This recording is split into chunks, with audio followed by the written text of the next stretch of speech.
Okay, so welcome back, everybody. And I have another amazing guest with us today, Martyn, counsellor, triathlon participant as well, right? Oh God, that feels like a long time ago, but yes, I'm still carrying the lessons of that experience. And I'm so excited to ask you more about that because it's one thing I've never actually got to ask you. Yeah. So, and also you are a yoga expert and instructor as well, huh? Yes, yes. So you are a man of many, many talents. And yeah, some of the poses you do are really, really inspiring. I'm like, just as I think I'm learning or developing my skill of flexibility, I see yours and I'm just like, yep, I have a very long way to go. You've definitely mastered a lot of it, huh? But anyway, would you like to give everybody a brief introduction without my ramblings in between? Yes, thank you. And thank you for asking me to be on the podcast as well. It's a real honor to be able to share, excuse me, a real honor to be able to share anything that, is going on for me that might be helpful to others. And it's an extension of the work I do with clients. So I really, really appreciate it. And so, yes, so my name is Martyn. I am 42. I live in Cumbria, in beautiful Cumbria. We've just recently moved home to another gorgeously green area where I get to enjoy nature and remind myself of my nature. It's a massive part of my life, and that's why I wanted to start with that introduction. Where I live, I think makes an enormous difference to how I show up in the world, and that then inspires the work that I do, which is essentially helping people learn to love themselves again, whether that might be through the practice of talking therapy, whether it's through yoga and other embodiment practices. And I'm constantly trying to be more at peace with myself, and that journey is very helpful in supporting others who are trying to do the same. Yeah, there is, funnily enough, just like last time, it's almost like you'd taken some of the words out of my brain and spouted them before I got the chance to. But yeah, it's really admirable in your approach to things. And one thing that I really admire about your approach to your counseling is the fact that you offer these outdoor sessions and you've more just bolstered there in your communication how important nature is to you. So I love the fact that you use your own practices to put into your professional work too. That's awesome. And you're so right with the whole nature thing. It's so empowering, isn't it? And I think we're so lucky to live in Cumbria in the Lake District because I think we get that extra spiritual backup that a lot of places maybe don't get, right? Oh my goodness, it's abundant. And I recently, well, not recently, it was about a year ago, I shared a post of a typically beautiful green scene in late spring. And a client of mine challenged me and said, how do people who live in more built up areas connect with that same thing that you find so easily available on your doorstep? And, that I thought about that for a long while, and there was some privilege, acknowledgement in there. And I guess for me, it's very easy to tune into spirit when I see such beauty around me. But maybe, you can still tune into the darker, more difficult sides when you're looking at a concrete block of flats with no greenery around. I don't know. It's still something I consider, but it feels easy round here, and therefore I'll acknowledge that privilege. Yeah. And I like your little twist there on the fact of use your surroundings, even if they aren't ideal, to go into the less than ideal things.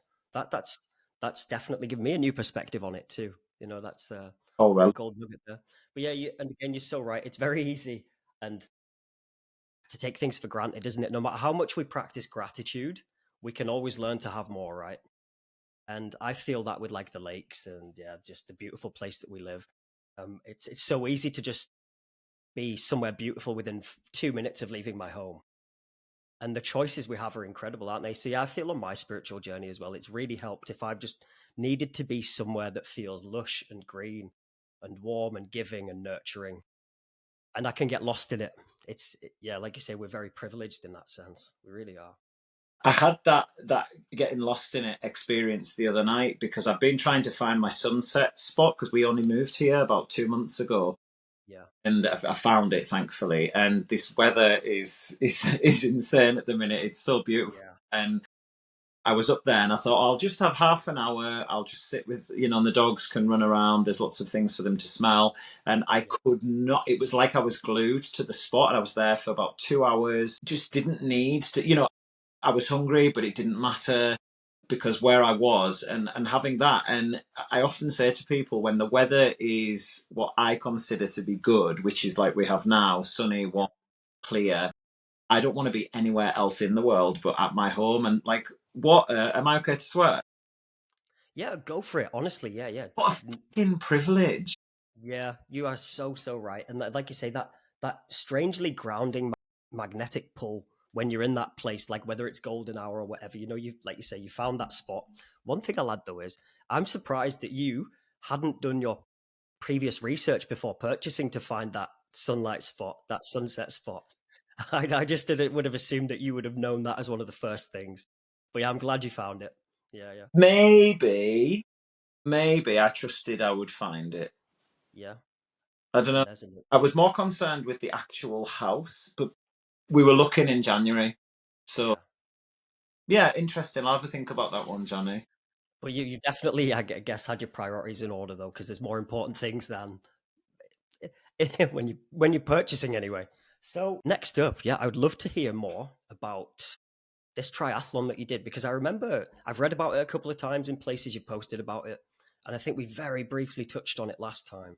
But because this is all about health and fitness and healing, and I think did that bridge a gap between your health and fitness and healing when you transitioned on this triathlon journey, or what happened? Just tell us more. Oh, there is, with no judgment here now towards myself and anybody else that might currently have a body like that, but I feel like inside of me there is a fat, bespectacled, spotty 12-year-old who is awkward in the world, in his body, inside of me. And I'd done everything in my adult life.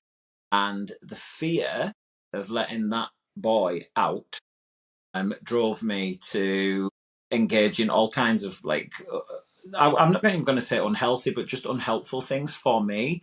So like various diets, various exercise regimes, all of this, and being very, very focused on the physical outcome so that he would be kept inside away or even got rid of, and nothing had ever really worked.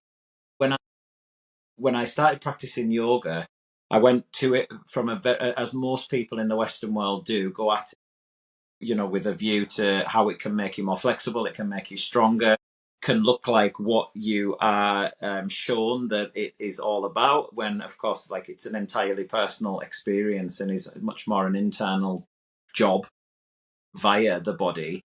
So when I understood that, I was like, I didn't need to then, I was becoming more at peace with the different aspects of who I was, that inner child stuff. And at the time that I'd done a few half marathons, I enjoyed running for the mental health benefits. And at the time that I'd decided to do the triathlon, I didn't even know what a triathlon was. I'd gone for a walk with my friend who was telling me about this big challenge that she'd given herself. And I think at the time I was still trying to, via different methods, quash that boy inside that I felt shameful about. And so all this kind of perfectionism and success and like that was still in the job that I do now, so the Yeah, way in which I viewed it was quite different. And I said to Kerry, I was like, I want to do that. I want to do something amazing like that.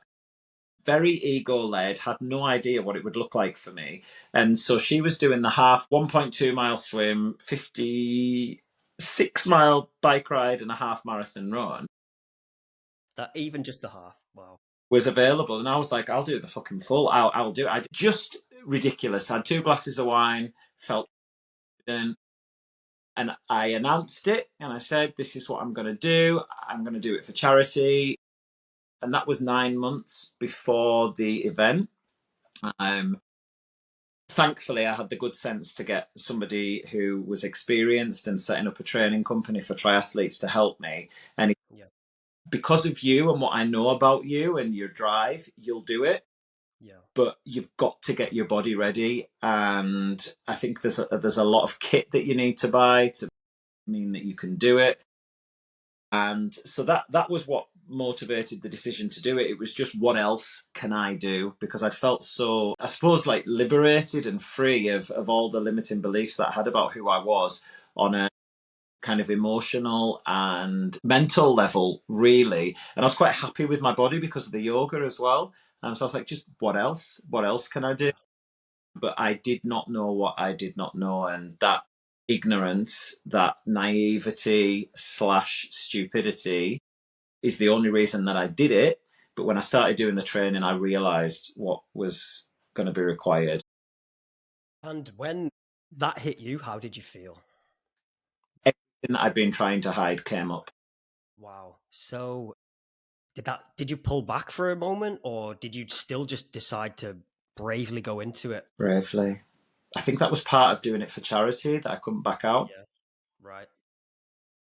I said to myself I couldn't back out. I was quite excited as well to learn new things because I dived into yoga and left my corporate job to work in this field, where I work in now as a counsellor and doing all those other things. It felt Bravo. I could, I felt like I Yeah. could if I really put my mind to it. I'd had a couple of what could be described as failures just in the last year or two prior.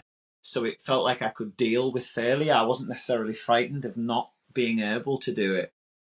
And having the support of people around me telling me that it was possible, I guess that kept me going. But I never felt that I could do it. I trusted that I would make it happen, but I didn't feel like I could, because when embarking on the swimming training, I actually couldn't swim. I could just be in water and not drown, essentially like treading water, Wow. but I Wow. couldn't swim. So that's you again, that's incredibly impressive to have, like, when you were first in the water, like, how much time did you have to get ready for this thing?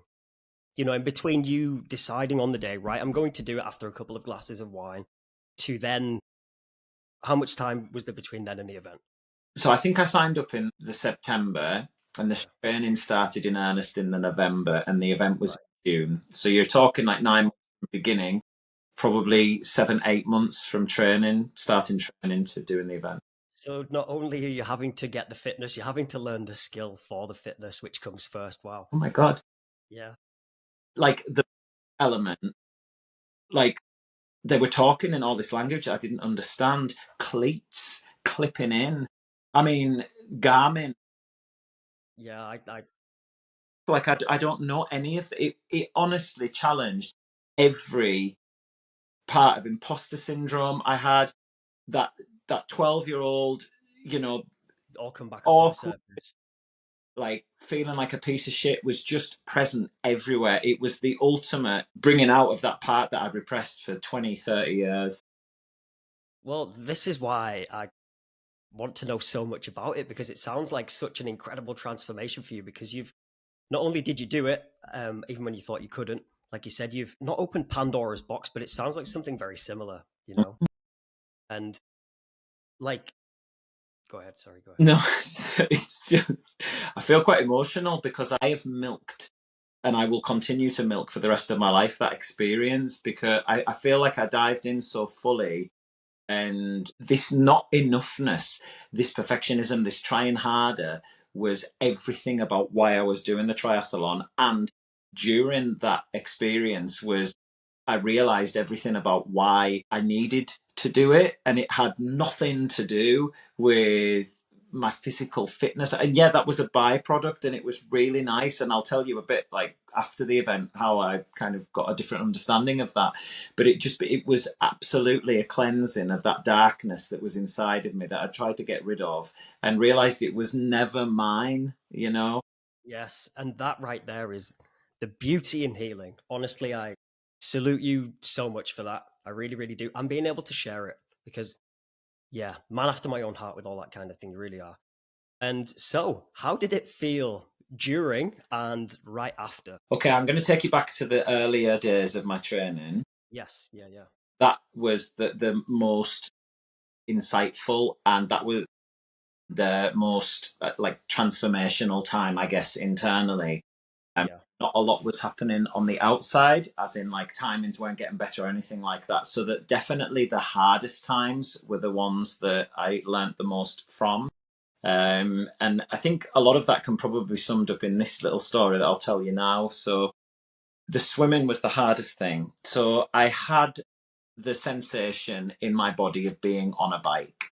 I could do that. So the detail around having to clip in for the extra power, buying all of the equipment, all of that kind of stuff. Like it was a little bit imposter syndrome, but nothing like the swimming, because I actually could not swim, as I'd mentioned to you, and I was petrified of putting my head under the water.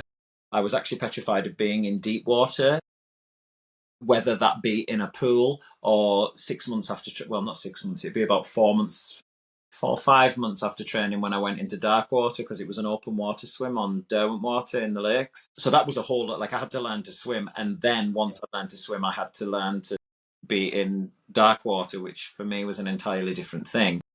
But the swimming challenged me because I couldn't breathe. And everything about the practices that I'd learned to become embodied and appreciate and develop my body was through breathing, through yoga. So I couldn't breathe. And so therefore, like all the fear that I had anyway of not being able to do this event became a very real fear in my body, because I always thought I was going to drown. Yeah, well, it sounds like you say you've got that all of that trauma from the past coming up, no pun intended, to the surface, and then you're submersing yourself in even more ways. Like you said, even if somebody didn't have the things you were dealing with, like you said, you've still got the existential fear of I don't want to die. This doesn't feel normal. This doesn't feel natural, right? Yeah, and it wasn't. And I'd made this stupid decision to do it as well. So there was no denying it was all me, and I had the support around me in so many different ways. And thankfully that was there, because I definitely couldn't have done it alone, which is another really important thing. So I was in the pool one day and I was at the edge, and I'd actually got in that day, which is because sometimes I used to go, I would say to myself, as long as I got to the pools, actually, sometimes that was enough. So I even had to break it down to that level, like that I would even walk through the doors. And actually, this is a side story. At times early on, because I wouldn't link my Garmin watch up to Strava, which is where my trainer would keep an eye on my progress. So I used to Right. manually enter the lengths and the timings. And for a few sessions, I lied and said that I'd gone and hadn't, which is, I'm fine to admit it now because I have done before. Yeah. But at the time, and he said, "Well done, you've done great." Like that's quite, and I was obviously clever enough to do it in such a way that he might not be able to tell. Yeah. And I was like, "You're the only one who is being lied to here, really," because Carl, for all intents and purposes, doesn't care that much, really. He's there to make me do the best that I can, but it's me that's got to do it. And that lying to myself was something I really struggled to get over, because I had to face the truth that I couldn't go on some days. Yeah. And like you say, there's so many little insights into like how we can apply that to the rest of our lives, isn't there? You're so right. I think it always comes back to us. Like you say, the support networks are so important, but at the end of the day, we are responsible for everything, aren't we? And like you say, the only person that was going to lose out is yourself. So why continue lying to anybody, right? Absolutely. Carl, I don't think I said that to him during the training, but he'll have, if he's taken any interest in anything that I've done talking about the podcast, the triathlon, sorry, he'll know that. And I know he won't judge me for it, which was so important. Yeah. And it's so much harder to be honest about the lie in the moment, isn't it? So much harder. Oh, Like when it's currently being lived compared to when it was lived 5 years ago. It's very easier to say it when it's after it's happened, isn't it? It's so hard in the moment. So hard. yeah, when you've spoken of it, its power has gone, but at the time it was definitely trying to keep me from going and facing the reality that I was finding this really hard. But that's why it was such an achievement sometimes to just get to the pool. Yeah. Today, I couldn't get in, you know, Yeah. I couldn't. I just didn't want to face being shit today. Yeah. Be in the lane with the 70-year-olds who were almost vertical swimming and they were faster than me. Yeah, that must have taken a big. You must have had to swallow a lot of pride to do that. Yeah, I can only imagine because, like you say, as soon as you're in that pool, you're comparing with everybody else. Not only you're in a demon, so yeah. How? At what point did it start to feel better with the swimming?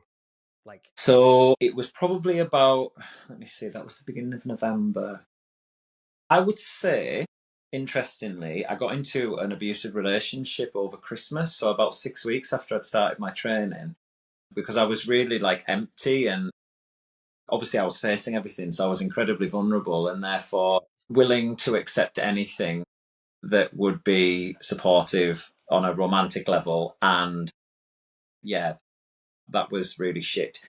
And I remember kind of knowing on a deeper level that I was meant for better than that.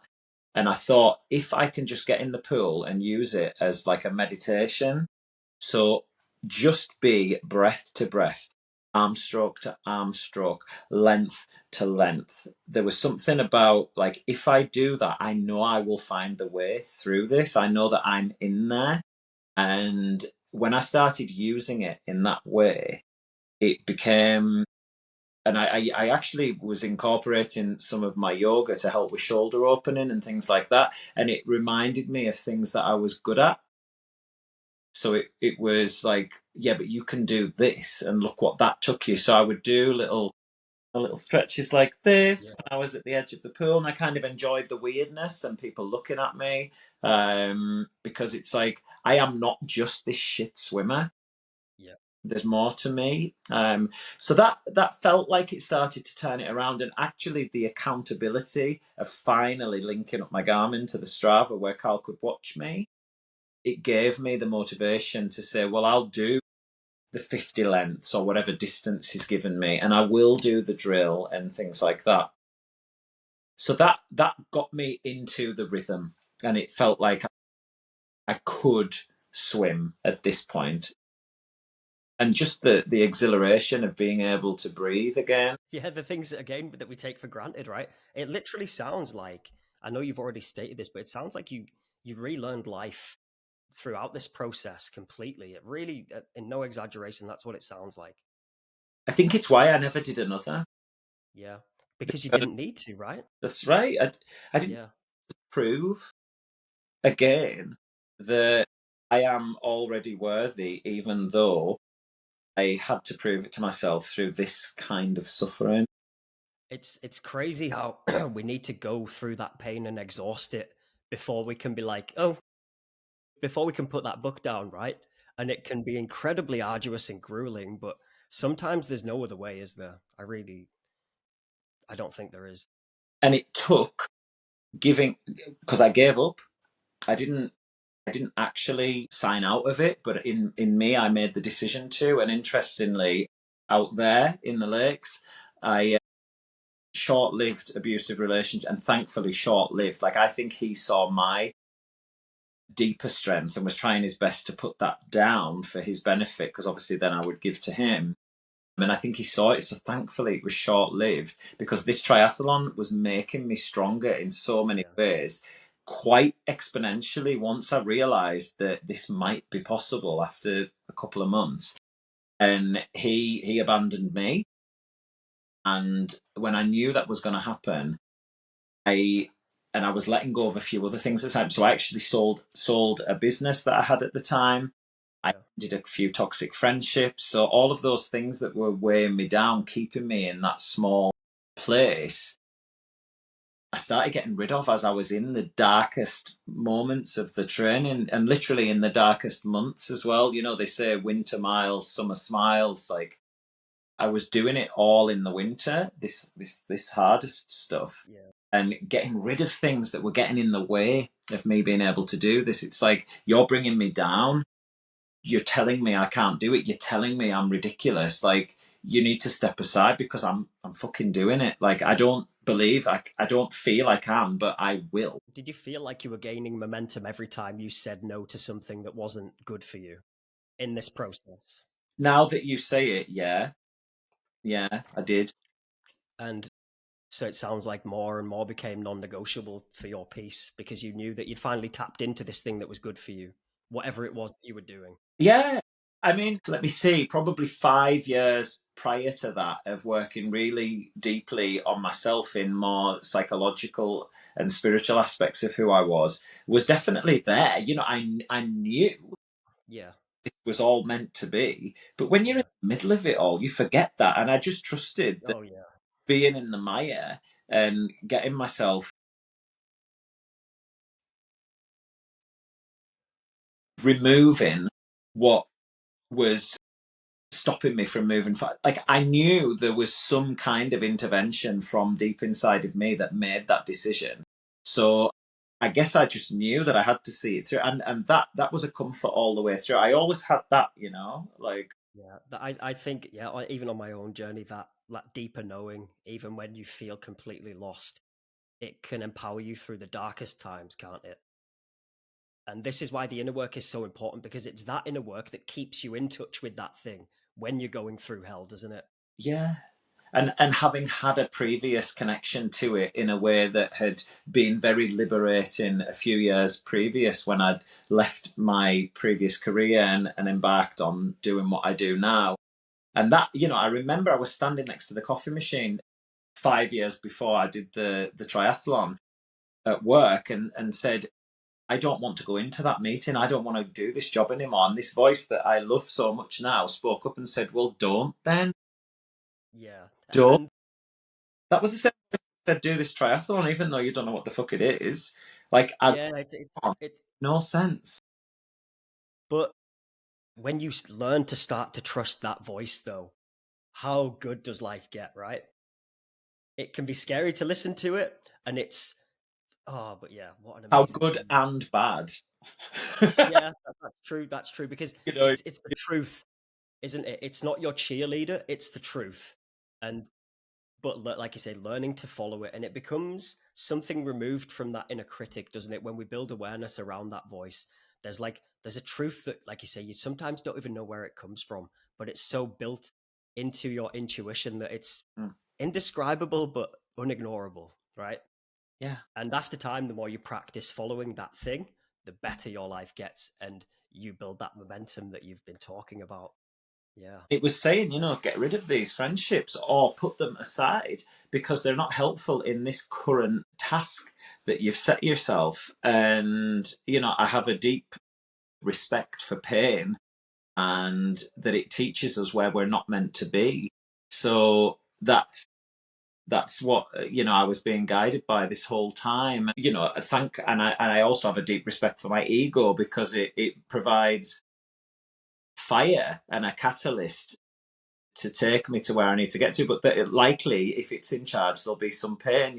yeah, that's yeah, it's inevitable, that part of it, isn't it? The pain is inevitable, but we may as well get something from it. Exactly. As things started to, I would say there was in the midst of having got rid of the things that needed to move aside so that I could get on with this thing that I needed to do. Yeah, There was probably a month of darkness where it was all I have to do is turn up. If I just keep turning up, at some point it's got to lighten up. I know this is temporary.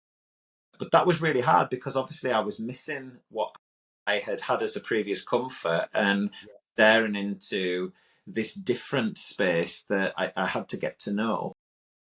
And I would say the march was the hardest bit. That was when we had the beast from the east, the snowstorm. oh yes, I do. Yeah, that was like that freak 3 or 4 months of snow, wasn't it? Yeah, that was a crazy time.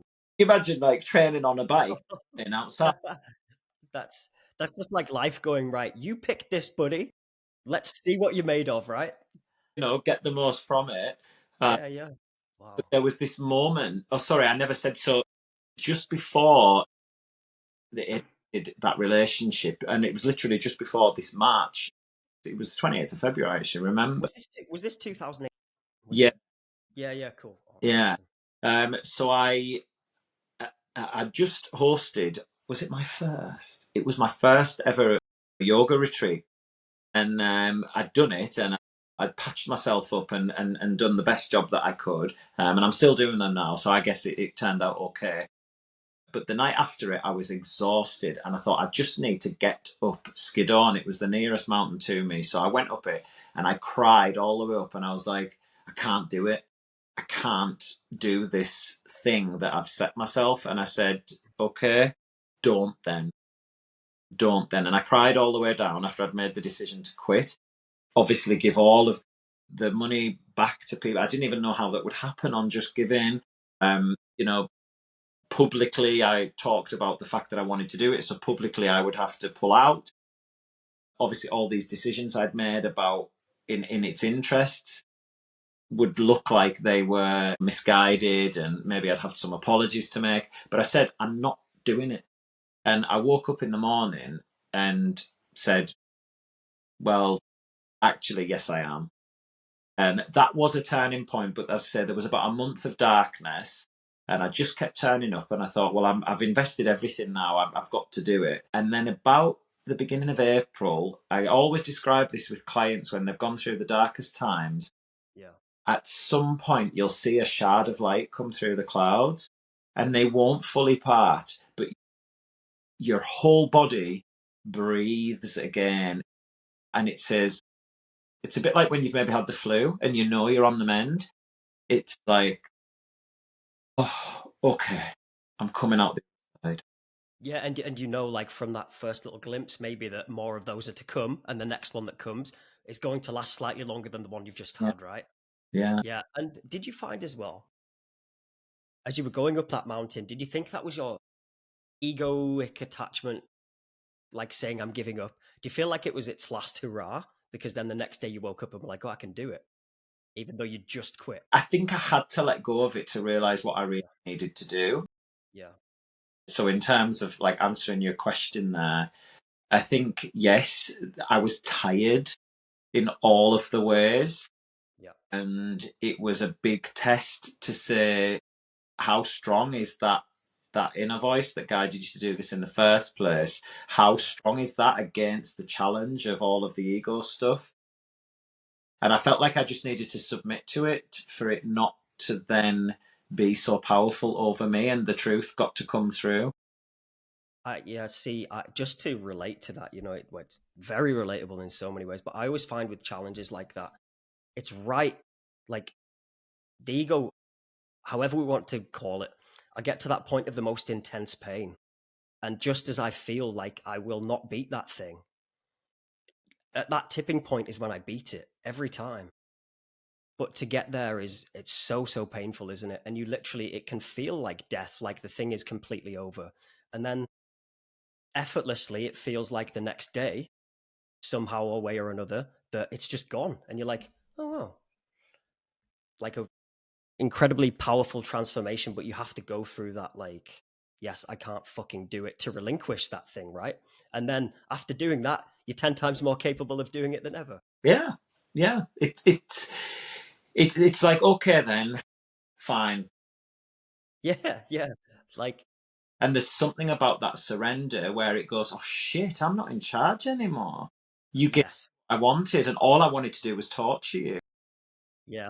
And like one of the best ways I've heard that one explained recently was yeah, the builder of most momentum is the path of least resistance, right? Ah, And if you can just say okay to everything, then nothing's ever going to stop you, is it? But again, we sometimes have to climb that mountain crying like you did, ah, to, that is the bit that we need to go balls deep into.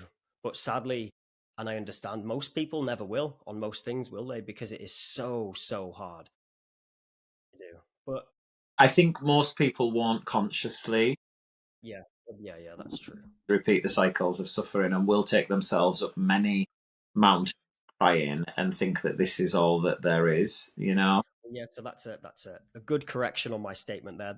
The fact is they'll keep doing it, they won't awaken from it, Yeah. is the thing. Yeah. So I would love to hear more about the yoga now and aspects around this, if that's cool. So you got into yoga around about, was it around about the same time, or you'd been doing it a few years previously, but you hadn't done the retreats, right? That's right. So I went to my first yoga class Yeah, about a month in the same month that I started my counselling training. yeah. So they've always been very interlinked. So it'll be about 11 years ago now. Yeah. Oh wow. So, and you know, one question I foolishly missed. I asked it previously. How did it feel when you finished the event? Okay. So after the clouds started parting, everything came together. Yeah, And my times went up on the bike, my swim. I knew I would do it. I knew I would do it. I never bothered about the run. I always just thought that was a nice thing at the end. A marathon's crazy, isn't it? But I just was never bothered because it didn't challenge anything about me other than my physical. So anyway, my body was getting ready. I'd done all this cleansing. I felt light again. So I had 2 months after the clouds parted before the event. Open water swimming was a bit of a ugh, but I kind of knew I would just do it after all the other shit. And then the one thing that sums up the event was my amazing coach Carl said to me, treat the event like a celebration of everything that you have done to get to the start line. And therefore, it's not the most important thing because all it is a little underlining of all of the work that this was about. And so on that morning, I was so excited. And I stood next to the murky, dark waters under cloud and a bit of rain at Keswick. And I looked yeah, at the lake and I was like, I'm so excited to get in there because I never have to do this again if I don't want to. yeah. Awesome. Open water, dark water anyway, since that time. And like you said, you've done it. You've been there. You don't need to go back and find out what it's like because you've got the t-shirt now, right? I truly didn't mind if I didn't finish on the day. Of course, I wanted to for the charity and everything like that. But because to be honest, when the clouds started parting, I knew I'd done what I needed to do then. So everything from then was just, Like, well, yeah, a celebration, an outward representation of what had gone on inside. I love the fact you completed the journey before you got to the Yeah, start of the race. That's yeah. It was incredible. never about the day. That was only the motivation, and my body did an amazing job on the day because I prepared it well. It did an amazing job afterwards. I didn't really struggle with any pain after the event, which Wow. for me, I think was the yoga because I still practice yoga to help Yeah. me recover from all of the physical stuff. Mentally on the day, it was just as I ran the marathon, they laughed at me because I wanted to get changed into a different outfit to do the marathon. I didn't want to do it in my tri suit because I wanted to be fresh and clean. Yeah. I love that that was going through your mind in the midst of all of that. And I wanted to wear yellow because I'm very energized by the sun. Yeah. And truly, everyone couldn't believe how happy I was all the way around. I didn't give a shit about my time at this point because I knew I'd finish after I'd done the bike. And I smiled. I stopped at every feed station, and I was enjoying like all of the double Coke, double Red Bull for the energy. Like I was eating all the sweets. I just was so happy to be celebrating the hard work that I'd done, and I have gleaned. Honestly, 5 years on, I'll have a lifetime of learning from this event. And like you mentioned previously in this podcast, like you said, like, forgive me for not getting the exact words, but you said you've rinsed it for everything that it's worth. And you have every fucking divine right to do that. Your life, your journey, you've put in so much work to creating that freedom from yourself, for being brave enough to heal. So, and again, it's very poetic to life when we do that. We go back out into the world, whatever our race is at the time. The food tastes so much better, doesn't it? We can do everything with a smile on our face. Even if it feels hard in the moment, you just know you're okay. Yeah, And you just, yeah. So, yeah, again, awesome, amazing. So, and you had no pain. though, like, truly, Oh, I remember running my first half marathon. I couldn't get down the stairs in the hotel yeah, and the next day I waited about a week, I think, before I went out on the bike and stuff again, just for enjoyment, because I wanted to see what it felt like not having the event to come. yeah. But no, I was waiting for all of that stuff to come afterwards. And truly, it was like I'd done a hard yoga class, like a couple of hours Wow. power vinyasa or something like that. But I felt good pain after a workout. Oh, yeah, yes, Yeah, yes. that's what I. Cool. So, And again, I think there's so much unappreciated healing power in yoga, physically and spiritually, right? It seems to present itself on people's paths at the right time. Yes. I get it. Like whenever we're open to something, it just things look a lot clearer. So it's easy to find what might feel right. But a lot of the times that people just seem to stumble upon yoga. And then sometimes they're aware that they've started their spiritual journey. Other times they're maybe not. But I've never seen someone start a yoga journey and not develop incredibly in every way from it. Yes, if they haven't done a couple of running away from it first. But Right. usually, when they turn up and they go, "Oh, this isn't just stretching. This is getting deeper inside. Oh, I'm not ready," and they run away. But they usually come back. Yeah. And I find it's actually very similar. I could never compare yoga instructing to personal training because obviously I'm not skilled in that. I don't know it. But you do see clients having a very similar journey. Sometimes, yeah, there is the fear, the self, all of these things, all of these inhibitions they need to get over. Sometimes it can have a repelling effect. They turn up and it's like, wow, that's too much right now because they don't realize how deep they need to actually go into it because they have to sit there and be honest with you about everything they've hidden. But when they do it, like you say, a lot of the times the physical changes aren't the thing that they really needed. It might feel like that on the surface level, but they always eventually discover so much more deeply rooted things that they needed to deal with. And so they just embark upon this incredible journey, as cheesy as it sounds, like going from the cocoon to a butterfly. Yes. And then by the time they've done the journey, they don't really care that much about having abs anymore No. because that is the bit, that's the place I want people to get to. It's like, yes, you can do 1,000 crunches. You know how to nail your nutrition. But guess what? You don't really give a shit about your abs anymore because you've seen how much better your life is when you don't give a shit about that thing because you no longer have those deeply rooted traumas and attachments telling you you need to have abs to be worthy.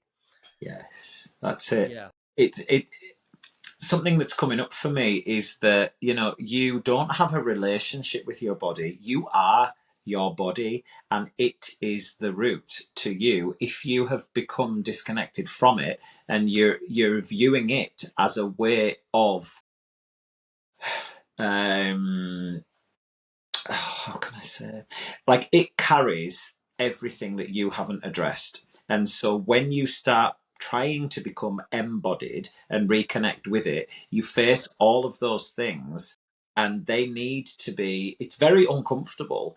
But if you face them, then when you reunite with your body, you will look after it and it will be what you initially wanted it to be. But your or what you needed it to be, maybe, and sometimes that can really surprise you, and it will actually look like you wanted it to look like, but you're Yeah. not as bothered anymore because that was never the end journey. It was always about what you did in order to be reconnected, to become embodied again, because whether you like it or not, you are your body for now.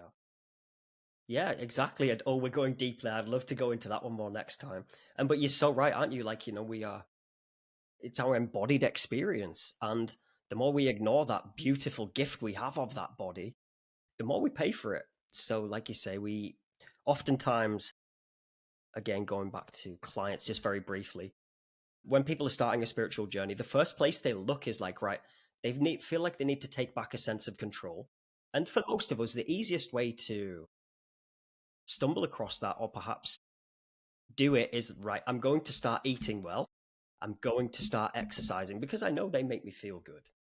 And that gets people in touch with feeling more. Yeah. And then life just starts to become that meditation. And yeah, it's so I imagine, does it happen similar sometimes for yoga clients in that Yeah. aspect? Hey, a lot of clients will say to me, like, when new clients come to classes, for example, and they often cry, I'm smiling inside because I'm like, Yes. touch something that needs attention here. Are you going to continue to show up? But fortunately, the community that attend my classes are all very supportive of new people that come in, and they're like, "Oh, get used to that," and they say it in a very Yeah. kind of Like approach. blase kind of way. Yeah, and an Yeah. encouraging way. It's like, if you're crying, you're in the right place. If you and I'll say things like, you know, when you're in a twist, if your flab's in the way, well, hey, you like wine, you like bread, me too. Just lift it up and put it out of the way, and you can go in your twist. And if you don't want it to be there, then you have the power to make that be different. But do it because you want to live life differently, not just because you don't want a flabby belly. Because society says that's shit. If you like your wine and bread, keep your belly. It's fine. Yeah, yeah. Like you say, the important thing the message you're conveying to them there, like you said, it's your fucking choice. Accept whatever it is, but guess what? Empower yourself with that knowledge. And if you don't fucking like it, don't do anything. But either way, it's yours. Yeah. Yeah. And getting frustrated, like another phrase I'll use, which I borrowed from Anna Forrest, who I've done training with, is, why are you getting all bitchy with yourself because you can't do I don't know, a crow pose or a handstand on coming to your first yoga class? Who the fuck do you think you are if you think you Yeah.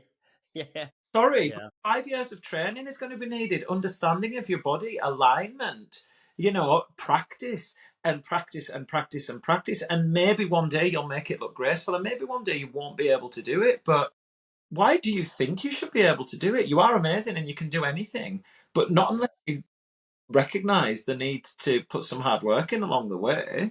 Sorry. I no, I like the fact that it sounds like, on the outside looking in, like with meditation and spirituality, all this kind of thing, people think it's very fluffy and cloudy and full of sunshine and rainbows. It's not just it. That's one little component of it, right? But I'm glad you mentioned that as an instructor, because it sounds like you're empowering people with the truth, but you're also bursting bubbles when they need to be bursted as well. Yeah. And And I don't think people your work, maybe.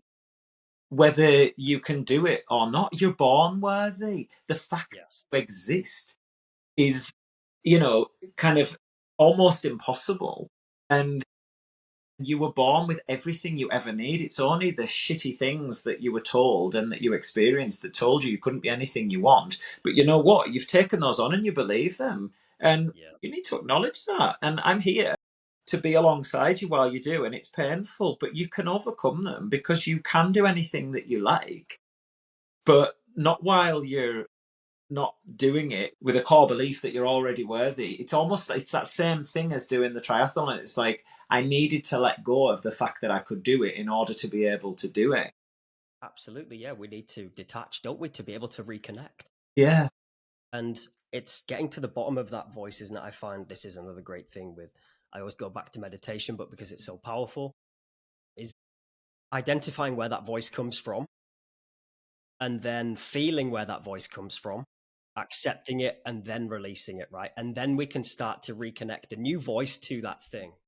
Or Yeah. the original one. Yeah. Yes. And rewriting that story. Oh, holy shit. How amazing is it?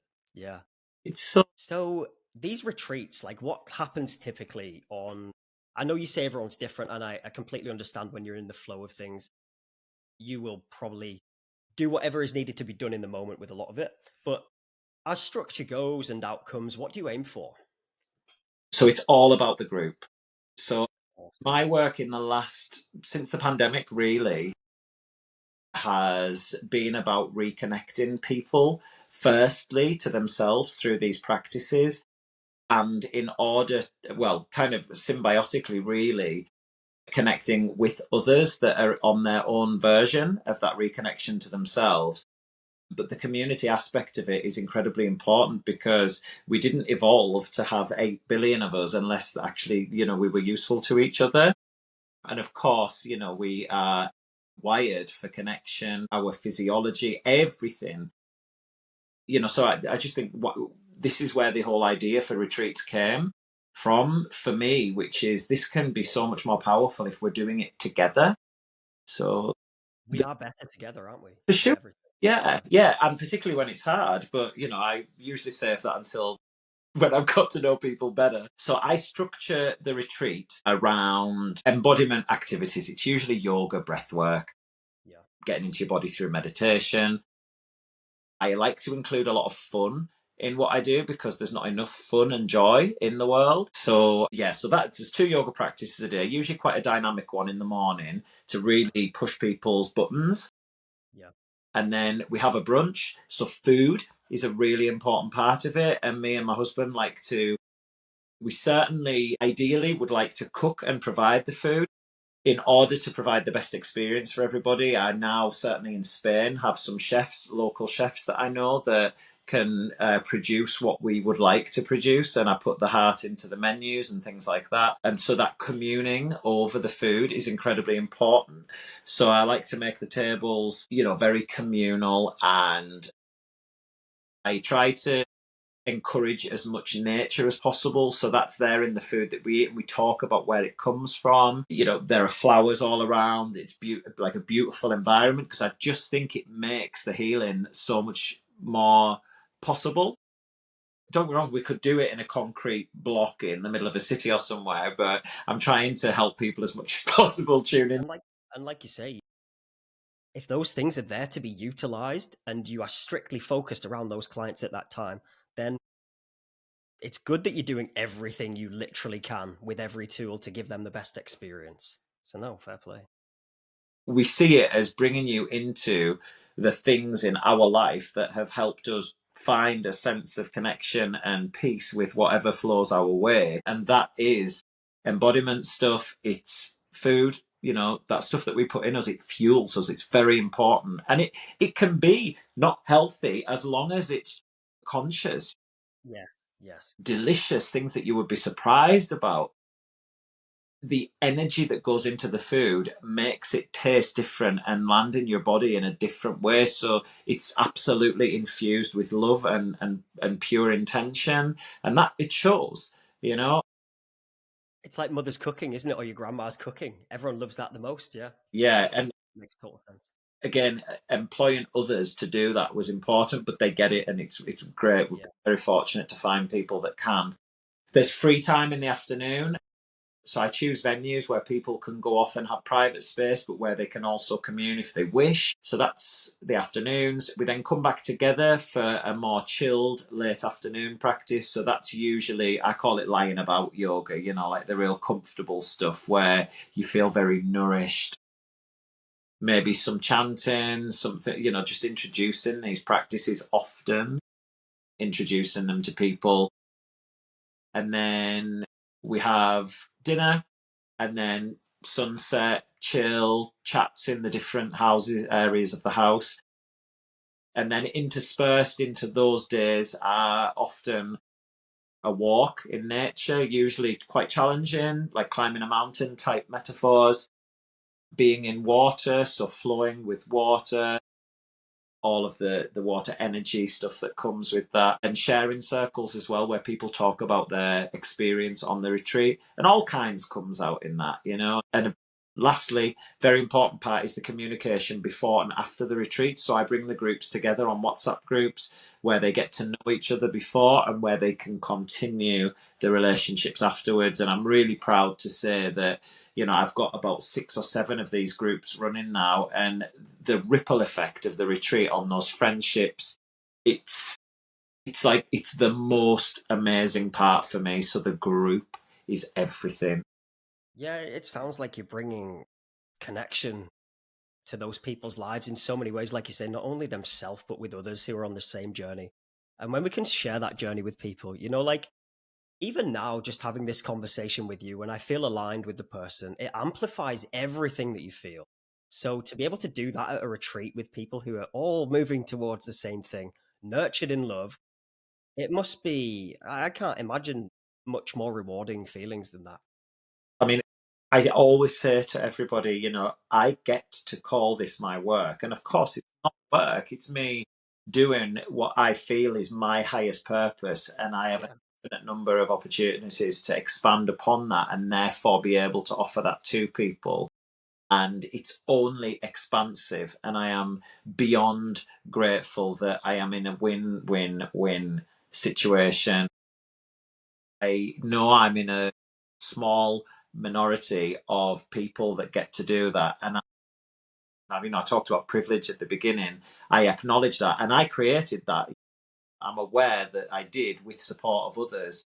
So it's very hard for me sometimes to sit and view it all as it is, which is obviously just my trauma, that kind of hide your light under a bushel, don't get too big for your boots, all that kind of stuff that I was told when I was younger. I Yeah. sit in it and I try not to push it away as a fuck you to that stuff, because that's how we're meant to live. Everything. And can I just say, you deserve everything you have created beautifully in your life, right? That's why it's there, because you put the work in and you fucking deserve it. Amen to that. Amen to that. Thank you so much for today. Say that again. What did you say? It did cut out slightly. Trying to resist the impulse to not accept that compliment from you, that recognition, and that's where that stuff continues to show up. It doesn't go away. I understand. I really, really do. But like I say, it's been an absolute honor to talk with you today. And amazing things, like I said, I get from these conversations is I get to share amazing people with other people, and I get to grow and learn from it every time. And I'm really trying to improve my communication and appreciation from other people. And I get to do this in a way that is so fun, and it feels like it just flows and it's part of purpose. So yeah, thank you so, so much for today. And the only problem is we're going to have to do more episodes if you're happy for that.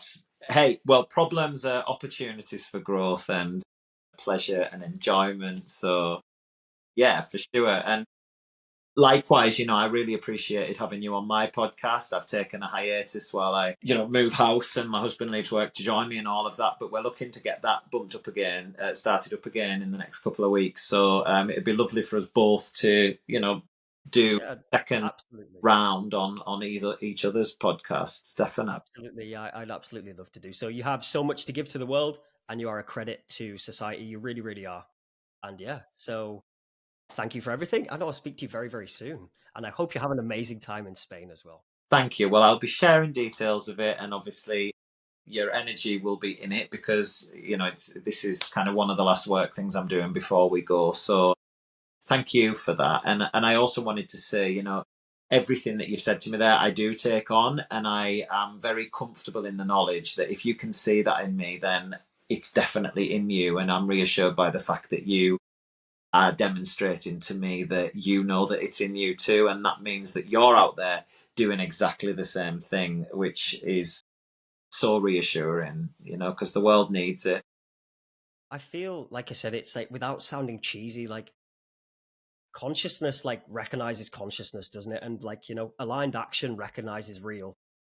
So yeah, I just get, like I said, it's so infectious and amplifying, and I get those central nervous system tingles Yeah. from this type of conversation. It really is incredible. Each one boosts my consciousness, and I'm so, so grateful for it. So thank you for everything, Martyn. And yeah, we will be back very, very soon. Yes. Thank you for having me. You're welcome. And so what I'll do now is I'll end the recording, just so I'm not cutting you off straight away. Yeah. And yeah, so it's not just like, right, bye.